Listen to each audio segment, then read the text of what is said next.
Hey guys, this is Chandrima. Welcome and welcome back to my another vlog. সবাই কেমন আছো? আশা করি সবাই খুব ভালো আছো। আজকের ভিডিওটা একটু অন্যরকম, কারণটা তোমরা পুরো ভিডিও দেখলেই বুঝতে পারবে। হ্যাঁ, এই ক্লিপগুলো বেশ কিছু মাস আগের, যখন মা এসেছিল তখন। তো কোথায় কোথায় ঘুরেছিলাম, মোটামুটি ছোট ছোট ক্লিপ নেওয়া ছিল। তো আজকে ভাবলাম সেটা নিয়ে তোমাদের সাথে একটু গল্প করি। যেদিন মা মেয়ে দুবাই এলাম, প্রথম দিনটা রেস্ট নিয়েই দ্বিতীয় দিনে আমরা তিনজন মিলেই চলে এসেছিলাম গোলসুকে। হ্যাঁ, আর সোনার দেশে এসছে, আগে তো এটা দেখতেই হয়। আর দেখে মাও দেখো একদম যে এরকমও হয়, এরকম গয়নাও হয়, এরকম অ্যাক্সেসরিজও সোনার হয়। আমি বললাম হ্যাঁ সবই হয়, চলো এর সামনে তোমাকে একটু ছবি তুলে দিই। তারপর গোলসুক ঘুরে আমরা চলে গেছিলাম এখানকার ওয়াটারফ্রন্ট মার্কেটে, যেখানে ফ্রেশ সবজি আর মাছ পাওয়া যায়, যার ভিডিও তোমরা আগেই দেখেছো। আর এদিকে মা দেখো চচ্চড়ি বানাবে, তার সরঞ্জাম কিনছে। আসলে ওইসব তো আমার দ্বারা অত হয় না, তাই মা এসে প্রথমেই যেগুলো আমি অতটা বানাই না সেগুলো বানাবে বলে সেসব সরঞ্জাম কিনতে গেছিলাম। এরপরে আমরা ঘুরতে ঘুরতে আর একদিন চলে গেছিলাম দুবাইয়ের আরও একটা সব থেকে স্পেশাল জায়গা বলা চলে, যার জন্য সমস্ত ট্যুরিস্টরা আসে। কোথায় কোথায় বুঝতে পারছো? হ্যাঁ, এটা হচ্ছে ডাউনটাউন দুবাই। সেখান থেকে এই যে হচ্ছে বুর্জ খালিফা। হ্যাঁ, আজকে আমরা চলে এসেছি ডাউনটাউন দুবাইয়ে। আর দেখো, এটা সন্ধ্যের ভাইব কিন্তু অ্যামেজিং। এত সুন্দর ওয়াটার ফাউন্টেন দিয়ে ডেকোরেট করা, তার সাথে চারিদিকে পাম ট্রি, আর তার মাঝখানে মা মেয়ের ফটোশ্যুট করে দিচ্ছিল অমিও। ডাউনটাউন দুবাইয়ের আশেপাশে মাকে ঘুরিয়ে সেটার ভাইব এনজয় করে এখন আমরা সবাই মিলে চলে এসেছিলাম দুবাই মলে। হ্যাঁ, দুবাই মল হচ্ছে দুবাইয়ের সব থেকে বড় মল আর মোস্ট লাক্সুরিয়াস মল। আর এতটাই বড় যে এখানে ঢুকলে প্রথমবার যে আসবে সে তো অবধারিত হারাবে। আমি তো বেশ অনেকবারই এসেছি, তাও এখনও টাওয়ার করে উঠতে পারি না। তবে এখানে জানো তো, শুধু দুবাই মল নয়, এখানে সব মলের কনসেপ্টই এরকম বিশাল বড় বড়, গেলে মনে হয় গোলকধাঁধায় চলে এসেছি। তো যাই হোক, মল ঘুরে এখন চলছে মেন জিনিসের পালা।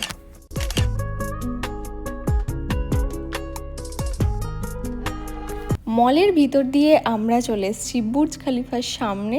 আর আমি এখন ফটোগ্রাফার, সামনে আমার মডেল দাঁড়িয়ে তার বিভিন্ন পোজের বিভিন্ন ছবি আমি এখন ক্যাপচার করছি। আর জলদি এই মডেলিং আর ফটো সেশনের পার্ট চুকিয়ে আমরা চলে গেছিলাম জায়গা নিতে।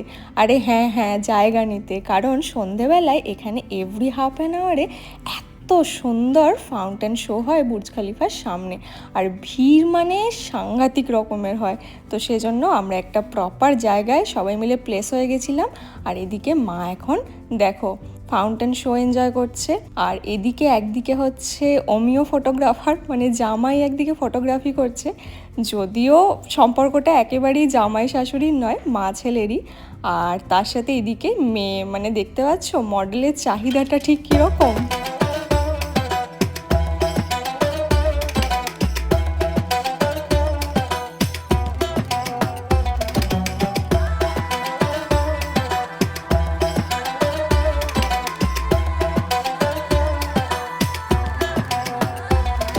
এখানে রোজ সন্ধ্যেবেলায়, যেমন বললাম যে আধ ঘন্টা অন্তর এরকম এত সুন্দর ফাউন্টেন শো বুর্জ খালিফার সামনে হয়। তোমাদেরকে অনেকবারই দেখাবো ভেবেছি, দেখানো আর হয়ে ওঠেনি, কারণ বুর্জ খালিফার ব্লগ তো এখনও বাকি রয়ে গেছে। তবে মায়ের দৌলতে আজকে তোমরা কিছুটা দেখেই নিলে। এখানে একটা ইনফরমেশন দিয়ে রাখি, সেটা হচ্ছে এখন কিন্তু এই ফাউন্টেন শো 5 মাসের জন্য বন্ধ আছে, কারণ রেনোভেশন চলছে। আর 5 মাস পরে, ওই যখন একটু উইন্টার পড়বে তখন কিন্তু রিমডেলিং হয়ে ঝাঁ চকচকে, হয়তো আর একটু বেশি কিছু করবে, আবার শুরু হবে। এদিকে ফাউন্টেন শো এনজয় করার পরে আমরা আবারও দুবাই মলের ভিতরে চলে এসেছিলাম। আর দেখতে এসেছিলাম এই অ্যাকোয়ারিয়ামটা। হ্যাঁ, এটা কোনো ছোটোখাটো অ্যাকোয়ারিয়াম নয়, এটা অনেক বড়, কয়েকটা ফ্লোর মিলিয়ে একটা অ্যাকোয়ারিয়াম, যেটা মলের ভিতর আছে। এখানে কিন্তু স্কুবা ডাইভিংও করা যায় এবং এর মধ্যে ঢোকার বিভিন্ন রকমের প্যাকেজ আছে। দুবাই না এলে সত্যিই যে পৃথিবীতে এত রকম জিনিস মানুষ বানিয়ে ফেলেছে জানাই যেত না। ভাবা যায় বলো যে একটা মলের ভিতরে এত বড় একটা অ্যাকোয়ারিয়াম, যেখানে নাকি স্কুবা ডাইভিং হয়। তবে যাই হোক, এখন আমরা চলে এসেছি পৃথিবীর মোস্ট ইনস্টাগ্রামেবল প্লেসগুলোর মধ্যে আরও একটা জায়গায়। এখন ছবি তোলার জন্য এসেছি আমরা। মায়ের সব অ্যাক্সেসরিজ আস্তে আস্তে খুলে দিয়েছি, এখন আবার পড়ছে। তাড়াতাড়ি হয়ে যাবে মনে হচ্ছে, খুব একটা দেরি হবে না। Get ready.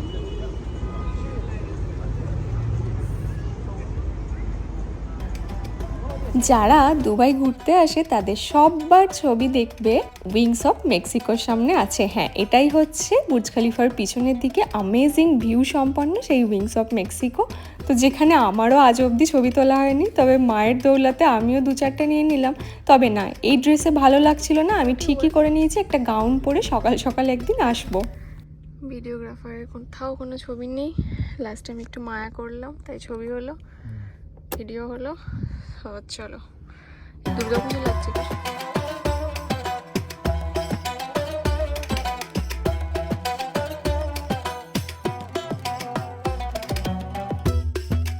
Burj Khalifa, Dubai মল, ডাউনটাউনের সফর কমপ্লিট করার পরে আমরা 3জন মিলে চলে এসেছিলাম আমাদের পুরনো জায়গায়। হ্যাঁ, বুর্জুমানে, যেখানে আমি এসে প্রথম 1 মাস ছিলাম আর অমিও ছিল 10 বছর। তো যাই হোক, এখানে আমরা চলে এসেছি একটা লাউঞ্জে, কারণ অমিওর এক ফ্রেন্ডের বেবির বার্থডে পার্টি আছে। এটা হচ্ছে নিষ্ঠা, ওর জন্মদিন ছিল 5 বছরের এবং আমাদের সবাইকে ইনভাইট করেছিল। তো আমি, মা, অমিও সবাই মিলে চলে এসেছিলাম নিষ্ঠার বার্থডেতে, একসাথে বার্থডে সেলিব্রেট হবে বলে।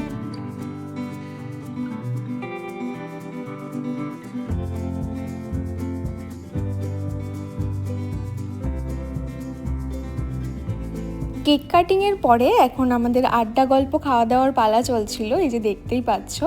আর পাশে অমিওর আর এক বন্ধু আর তার মা ছিল। মা আর এই আন্টির প্রচণ্ড ভাব হয়েছিল, কিন্তু দুঃখের বিষয় আন্টি আর মা কেউ কারোর কথা বুঝতে পারছিল না, শুধু কোড ল্যাঙ্গুয়েজে কথা বলছিল। কিন্তু মারও আন্টিকে খুব পছন্দ হয়েছিল আর আন্টিরও মাকে ভীষণ পছন্দ হয়েছিল। তো যাই হোক, বার্থডে পার্টির পরে আমরা আজকে চলে এসেছি বর্ধমানের শ্রাবণী মেলায়। দেখতেই পাচ্ছ, যেখানে হরেক মাল 5 টাকা, হরেক মাল 10 টাকা রয়েছে। তো সেখানে আমরা এখন ঘোরাঘুরি করছি মেলা স্টলের সামনে। তবে না, এটা বর্ধমানের শ্রাবণী মেলা না, এটা হচ্ছে দুবাইয়ের গ্লোবাল ভিলেজ। হ্যাঁ, বার্থডে পার্টি এনজয় করার পরে আমরা 3জন মিলে চলে গেছিলাম গ্লোবাল ভিলেজে। আর গ্লোবাল ভিলেজ কি, আরে সেটার বড় ভিডিও তো আমি তোমাদের জন্য আপলোড করেইছি। সেই গ্লোবাল ভিলেজে বিভিন্ন দেশের প্যাভিলিয়ন ঘুরে এনজয় করে আমরা বিভিন্ন দেশের শো এনজয় করছিলাম, যেটা বিভিন্ন প্যাভিলিয়নে হতেই থাকে মোটামুটি। তারপরে ঘোরার পরে এত টায়ার্ড হয়ে গেছি, মানে বুঝতেই পারছো, সেই সকাল থেকে চলছে বার্থডে পার্টি থেকে শুরু করে গ্লোবাল ভিলেজ। আর এখানে এলে না অনেকটা হাঁটতে হয়, মায়ের এমনিই পায়ের একটু সমস্যা আছে, তাই মাঝে মাঝে রেস্ট নিয়ে নিয়ে এইভাবে চলছিল আমাদের এনজয়মেন্ট। আর এখানে আমরা বসলাম খানিকক্ষণ, টায়ার্ড হয়ে গেছিলাম, আর চলছিল সেন্ট্রাল স্টেজে বিভিন্ন দেশের বিভিন্ন পারফরমেন্স। সেটা খানিকটা এনজয় করার পরে আমরা ফিরে গেছিলাম বাড়ি। আর এরপর আমরা একদিন মাকে নিয়ে চলে গেছিলাম জেবিআরে, যেটা আমাদের বাড়ির একদম পাশেই একটা বিচ। সেখানে যাওয়ার সময় দুবাইয়ের ট্রামেও মাকে চড়িয়েছিলাম, মা খুব মজা পেয়েছিল। আর এদিকে দেখো, অমিও এখন নাচতে শুরু করে দিয়েছে। কেন বলো তো, এই যে বিচ সাইডে হিন্দি গান চালিয়ে ফরেনাররা ডান্স করছিল, তার মধ্যে অমিও কি আর থাকতে পারে, ও গিয়ে শুরু করেছে ভাংড়া ডান্স।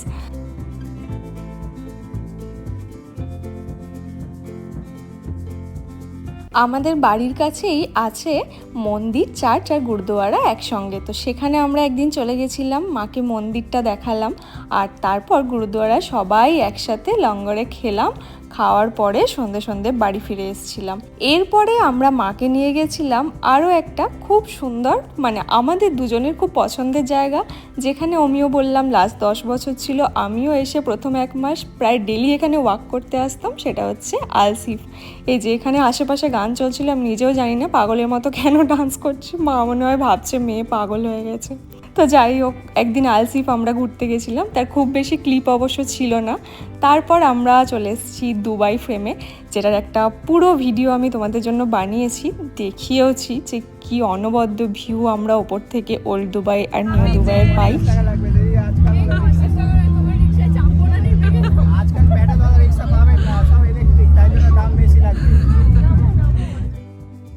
জায়গাটার আশপাশ দেখে বুঝতে পারছো একটা কিন্তু আমাদের ইন্ডিয়ান পুরো মানে দেশি ভাইব আছে। এটা হচ্ছে এখানকার জাভিল পার্কে, তখন এখানে চলছিল দিওয়ালি সেলিব্রেশন। আমরা সবাই মিলে যেমন দেখছো আমাদের সাথে রিও, রিমিদি, চম্পকদা সবাই আছে, সবাই মিলে সেখানে চলে গেছিলাম। আরও এক্সাইটেড ছিলাম কারণ ছিল বাদশার লাইভ কনসার্ট। দেখছো কত লোক। মায়ের সাথে এটাই ছিল আমার দুবাইয়ে প্রথম কোনো লাইভ কনসার্ট দেখা। এরপর একদিন মাকে নিয়ে বাড়ির পাশের আরও একটা ঝাঁ চকচকে দুবাইয়ের মোস্ট এক্সপেন্সিভ জায়গা, সেটা হচ্ছে দুবাই মারিনায় চলে গেছিলাম। আর এখন যে ভিডিওটা দেখছো এটা হচ্ছে আমাদের পাম জুমেরা যাওয়ার ভিডিও। পাম জুমেরা হচ্ছে দুবাইয়ের একটা ম্যানমেড আইল্যান্ড। আর এই আইল্যান্ডে যাওয়ার সবচেয়ে প্লেজেন্ট ব্যাপার হচ্ছে এই জার্নিটা। এখানে যেতে হয় মনোরেল দিয়ে। এই মনোরেলে চড়ারও কিন্তু একটা দারুণ এক্সপিরিয়েন্স আছে। যেমন সুন্দর ভিউ আর তেমন সুন্দর সামনেটা দেখতে লাগে। মানে দুবাইয়ে তোমাদের যেমন একটু আগেই বললাম এরা এত কিছু বানিয়েছে এই দেশে তথা এই শহরে না এলে হয়তো অনেক কিছুই অজানা থাকতো। চারপাশে যা দেখছো পুরোই কিন্তু সমুদ্রের ওপরে এরকমভাবে মনুষ্যসৃষ্ট আইল্যান্ড তৈরি করা হয়েছে এবং এটার এরিয়াল ভিউ না অনেকটা পাম ট্রি শেপের, সেই জন্য এই জায়গার নাম হচ্ছে পাম জুমেরা।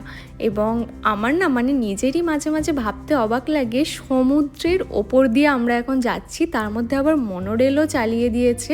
মানে প্রকৃত অর্থে অভাবনীয় যাকে বলে। তো মায়ের এই জার্নিটা করার পরে এক্সপিরিয়েন্স হচ্ছে মায়ের দুবাইয়ে সবচেয়ে ভালো লেগেছে এই জার্নি এবং এই জায়গাটা। আর সামনে যেটা দেখছো ওটা আটলান্টিস হোটেল, যেটাকে পাম আটলান্টিস বলা হয়।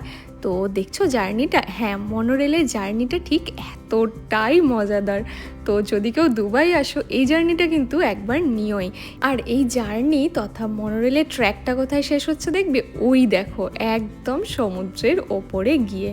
তোমাদের তো বললামই মায়ের কি বক্তব্য, আর আমারও না ভীষণ ভালো লাগে এখানকার মনোরেল চাপতে, মানে দু চোখ যেন জুড়িয়ে যায়। তবে হ্যাঁ ভাড়া বলবো আমি কিছুটা এক্সপেন্সিভ সাইডেই যায়, তবে এত সুন্দর একটা জার্নি, এত সুন্দর এনজয়মেন্ট, তো ঠিক আছে, ইটস ওকে। আর এদিকে দেখো সানসেট হচ্ছে কি সুন্দর, তার সাথে উঠছে সি প্লেনও। মানে দুবাইয়ে তো বিভিন্ন ধরনের মানে হাজার এক ধরনের অ্যাক্টিভিটি হয়, তার মধ্যে এটা একটা। এখন আমরা নিচে নেমে যাচ্ছি বিচ সাইডে।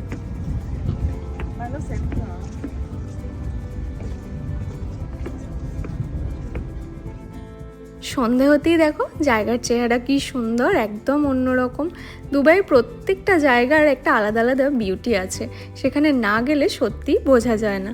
আর এখন আমরা চলেছি এই আটলান্টিস হোটেলের ভিতরে।